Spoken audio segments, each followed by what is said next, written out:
Hi, this is Amy Chappell, and today we are here with another fun project in my summer sewing series. Today we are going to walk through how to make these darling felt applique pin cushions. The pattern comes with the instructions to make all three versions that you see here. They are so fun for brightening up your sewing space, or you can use them as mini pillows in your tiered tray decorating. They would be so cute in a playroom or kids' rooms. There's just a lot of fun ways to use this pattern.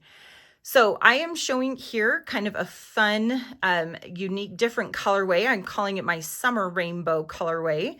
But of course, you can always make these in more traditional colors. And you can see here that I've even added an extra little heart to my rainbow. There's just lots of different fun ways that you can utilize the different aspects of this pattern to create whatever it is that you want. So let's get started on how to make these pincushions. So we're going to start off with the basics of wool felt applique, and then talk a little bit about how to construct and box the corners on the pincushions, and a couple other little tips I have just for putting these together. So the first thing that I wanted to talk about is my favorite method for cutting out patterns when doing wool felt applique. Now, I really prefer to do freezer paper, and I really like freezer paper sheets. So this is one of the products that I've been using for a really long time, and I will link to this in the show notes where I get it. I usually just buy it off of Amazon. There are other brands of freezer paper out there. I have used a couple of them, and they are all fine and work great. That just happens to be the brand I typically find to be the least expensive, so that's why that's the one I use. You do not have to use freezer paper. I mean, you don't have to use printable sheets. You can just trace it onto regular freezer paper, or you can use other methods. And I have a whole video showing different ways to do wool felt applique. You can use staples. There's a couple other methods you can use.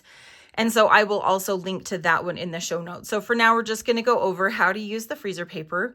So in any method that you're using, you're going to cut out your individual pattern pieces, and you want to make sure that you're leaving a little bit of a margin around each piece.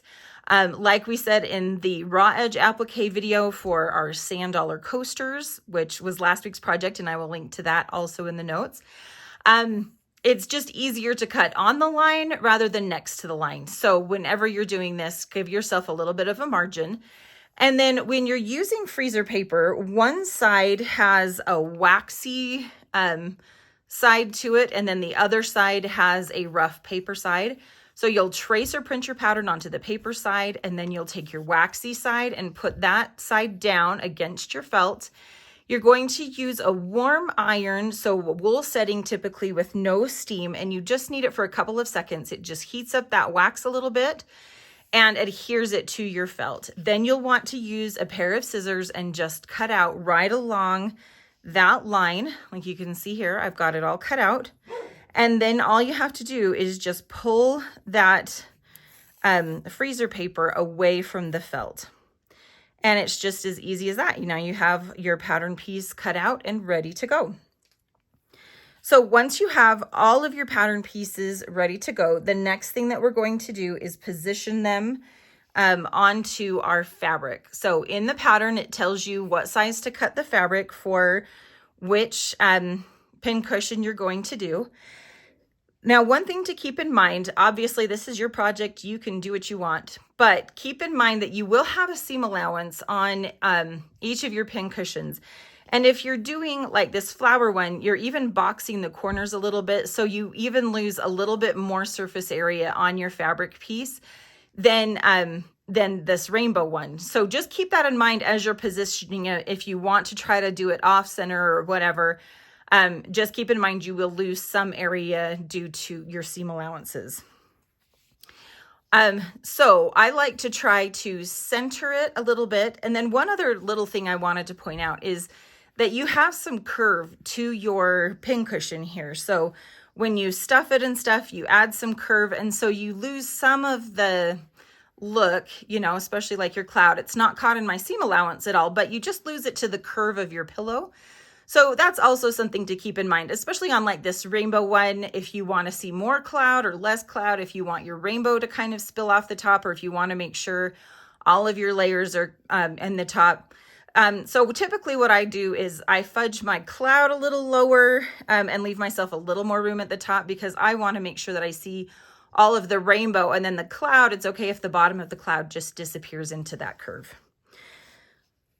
When you're positioning this rainbow in particular, the place that you really want to pay the most attention is to where they line up on the side. So you can see on this one, I have my rainbow curving one direction. In this one, I have it curving the other. You can have it go whichever direction you want.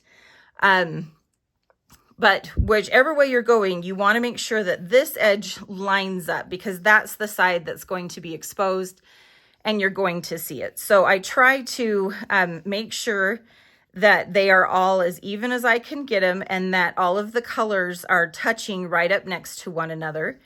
And then once I am satisfied with where my rainbow was placed, then I will come back with my cloud and decide where I want that to go.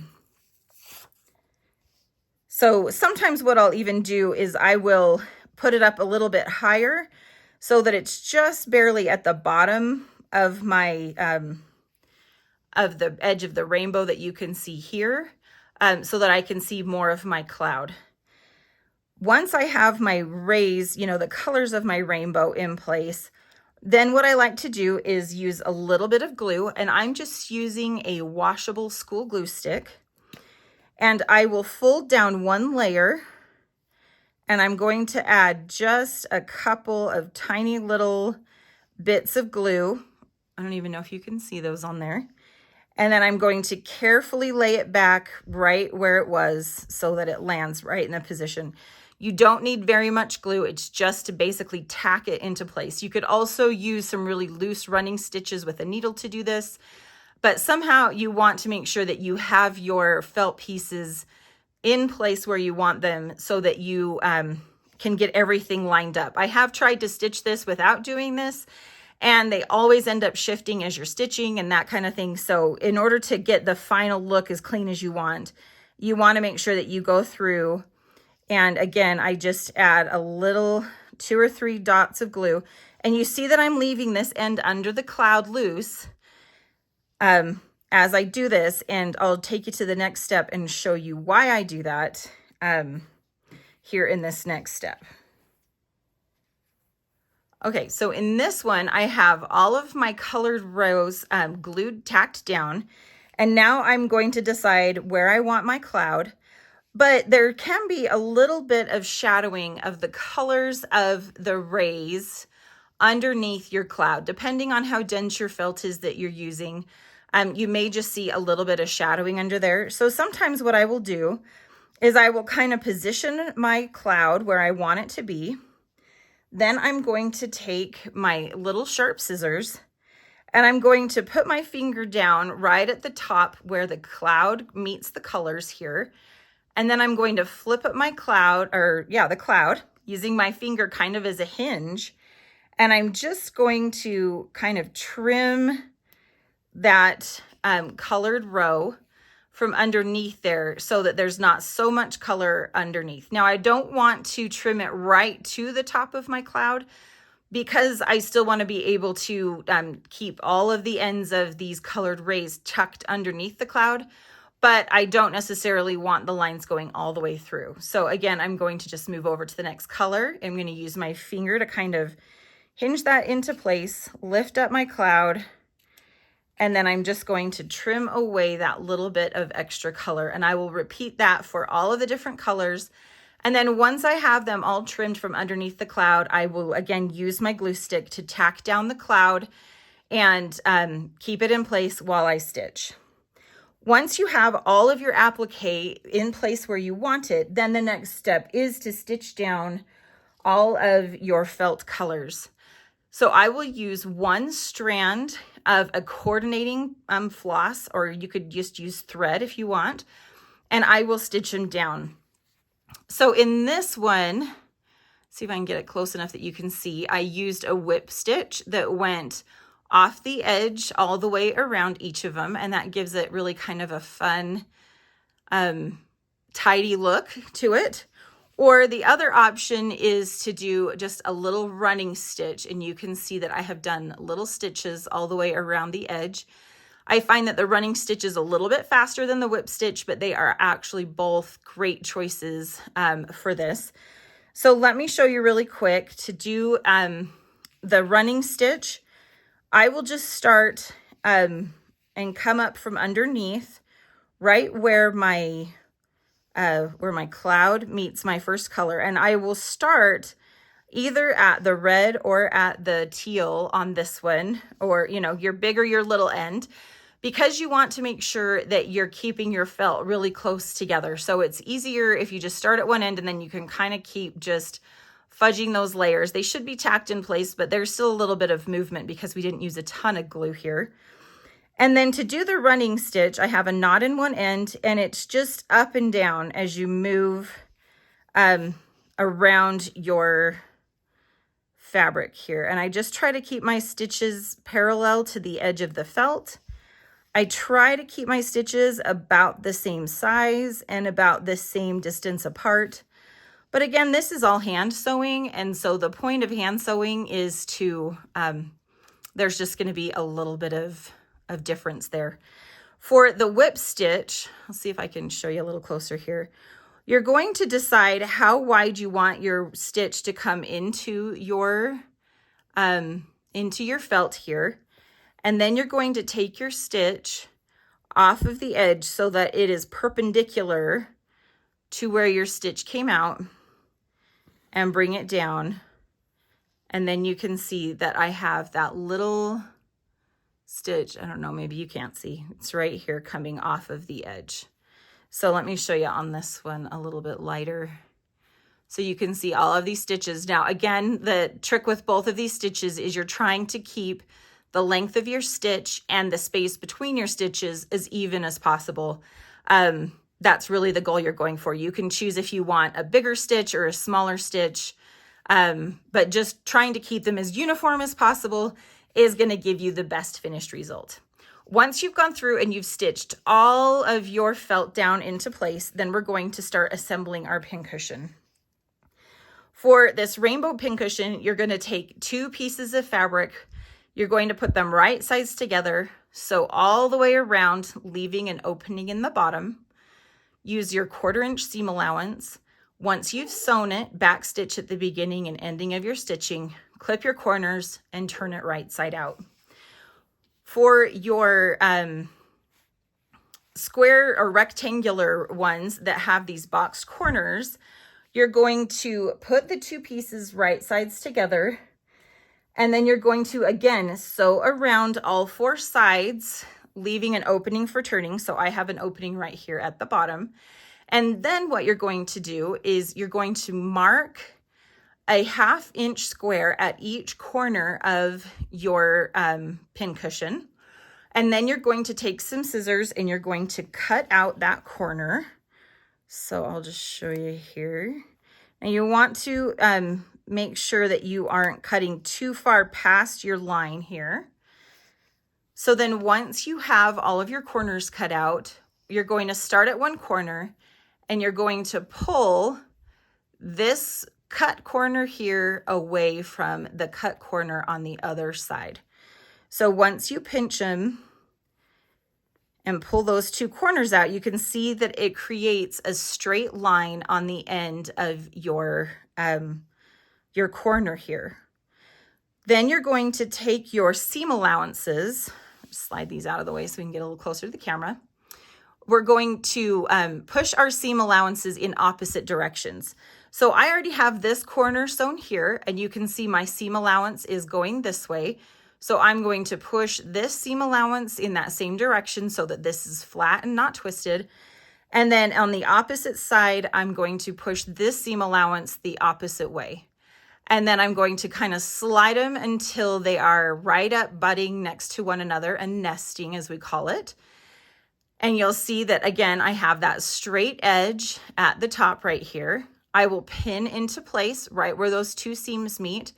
And then I'm going to sew across this straight edge using my 1/4 inch seam allowance back stitching at the beginning and ending. And then you'll repeat that for all 4 corners and then turn your whole piece right side out. So we're going back here to our regular pincushion. I have my opening that I use to turn it right side out here. I like to go around all of the edges and kind of roll my seam allowances in my fingers, just give them a little finger press. I don't take it to my iron because I don't necessarily want a crease in that seam allowance, but I do want that edge pushed out and get that edges as straight as I can on all of them.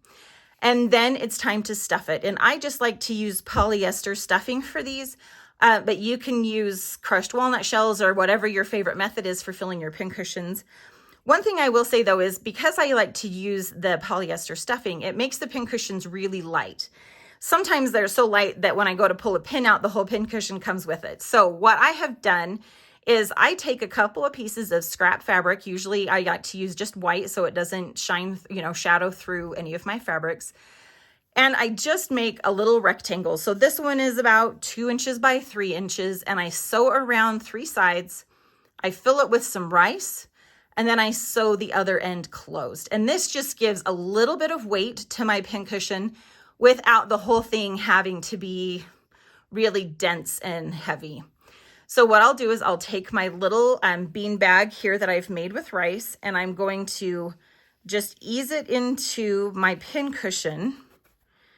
And then I will stuff around it with my polyester batting so that I have a nice smooth surface on all of the sides. And you can't really tell where my little weighted bean bag is, but it's still in there and gives it a little bit of weight to it. So adding the rice bean bag is something totally optional, but it's just a way that I have found to add a little bit of weight to my pincushion without having to have the whole thing be dense.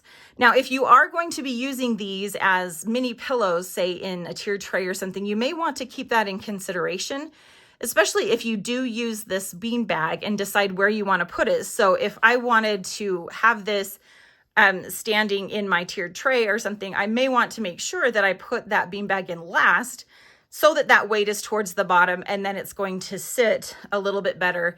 Whereas if I had my beanbag at the top and I still wanted it to stand like this, it might tilt it a little backwards. Or like this one that's going to be taller, if you want it to stand upright, you may not want your beanbag positioned more towards the top. You may want to make sure that it's more towards the bottom. So that's just something to think about if you do that, and if you're going to use it for that purpose. If you're just using it as a pincushion and it's just going to lay on your surface, it really doesn't matter where you put that little beanbag if that's what you decide to do. I hope that you have found this helpful. If you have any questions, don't hesitate to message me, leave a comment. If you're enjoying this series, I would love a comment. If you are new and you haven't signed up and you would like to receive this free pattern or any of the others that we have shared in our summer sewing series, I will have a link to the form to sign up in the description so you can join us. We have lots of fun, quick projects to help you be creative all summer and for the rest of the year. Hopefully there are things you can use in your real everyday life and that you are enjoying this series. Thank you so much for joining me today, and I will see you next week.